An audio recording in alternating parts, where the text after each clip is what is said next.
Um, Irina, I don't think that's how that works whatsoever.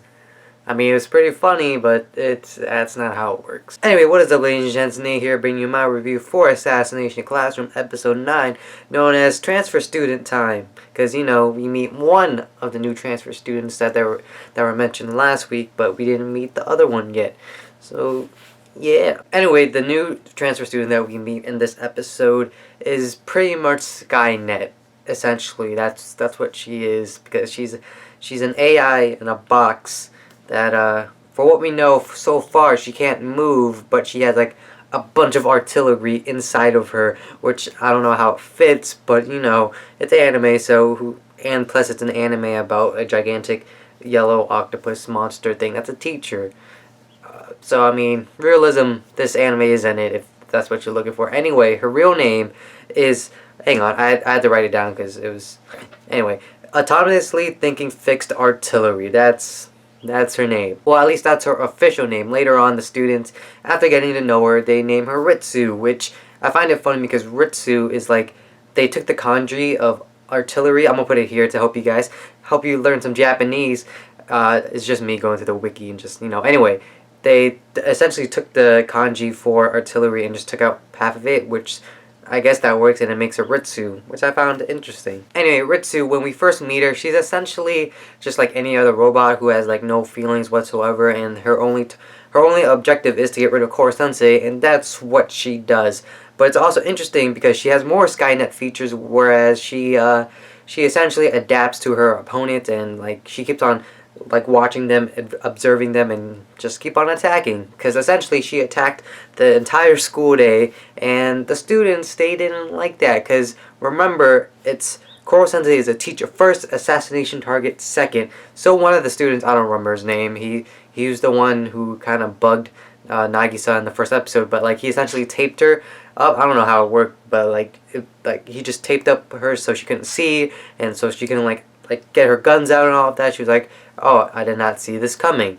I am going to have to do stuff. Anyway, Koro Sensei, being essentially the best teacher ever, he teaches her about, hey, you're going to have to observe, you're going to have to get along with the other students if you want to try to assassinate me, because as you can see, they're putting their studies first, and you constantly attacking me is getting out of the way. Even if you do win, even if you are able to kill me, your parents, essentially the creators of Ritsu, are gonna get the money anyway, so it's not beneficial to the students in any shape or form. And you know what Koro Sensei does? He spends about roughly like 100,000 yen, which I'll put how much that equals to in US dollars on Ritsu to make her understanding, change her up, and yeah, he essentially makes her more cute and stuff. And what I noticed from her appearance is that she looks kind of like from the Future Diaries, or Mirai Nikki, I think it's called. Anyway, with all that money spent, he actually made 985 modifications to her,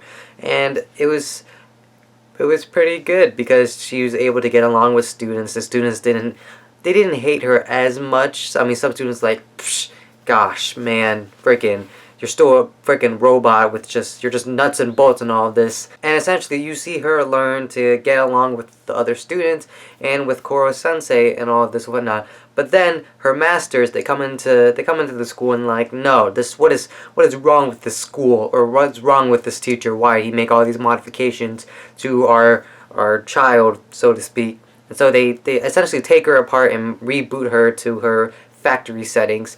But being the cool robot chick now, she puts like the file that Koro Sensei had into like a corner next to like a file that's already there, like the one that's supposed to be there.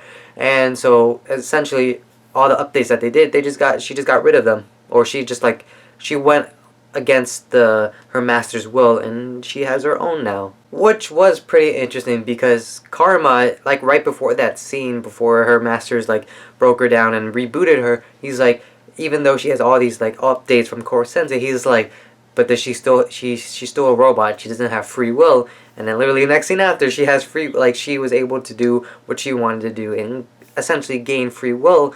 And I was like, good guy Karma, freaking foreshadowing stuff a few scenes later. The only thing that sucks is that like they took out the like full like LED screen that they had for Ritsu, and just it just kept on like having like a block thing like the regular monitor that she had, which maybe Koro Sensei, I don't think so, because they said that Koro Sensei can't modify her again, but maybe she'll learn to like modify herself and give her the full LED screen like she has, so you can see her full body. And then right after the ending song was really weird, because there was like, I don't know if it was trying to be like a really slick promo or like an Easter egg or anything, but it was like it was showing us an anime known as like Sonic Ninja. I was like, so is this like, are they like trying to promote like a new anime that's coming out? Because from what I know, there's no new anime coming out, at least in the spring season, or so what's been announced in the summer season so far, called Sonic Ninja.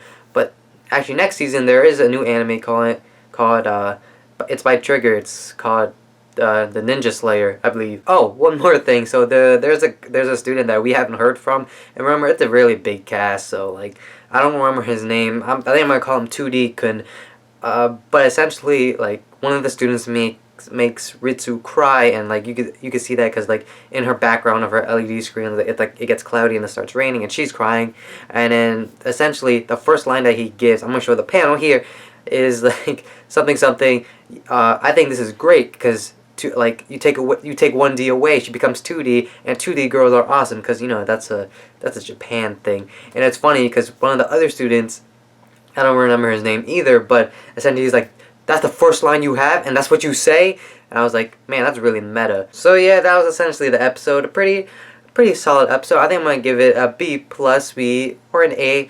Yeah, I think I'm gonna go with A, mostly because we get introduced to a new student, and it's interesting because she's not an actual student, rather she's a robot that's acting as a student, but now Koro Sensei considers her as a real student.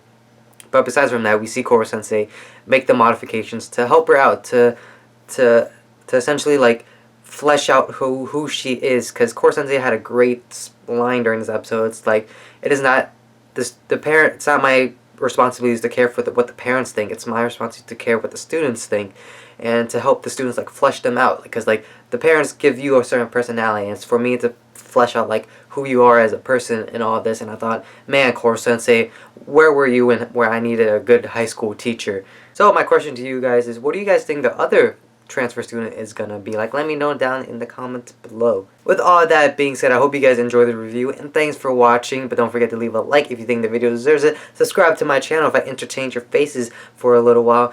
Anyway, I'll see you guys all tomorrow for Log Horizon, Dorara, I don't know, Zero. So until then, bye.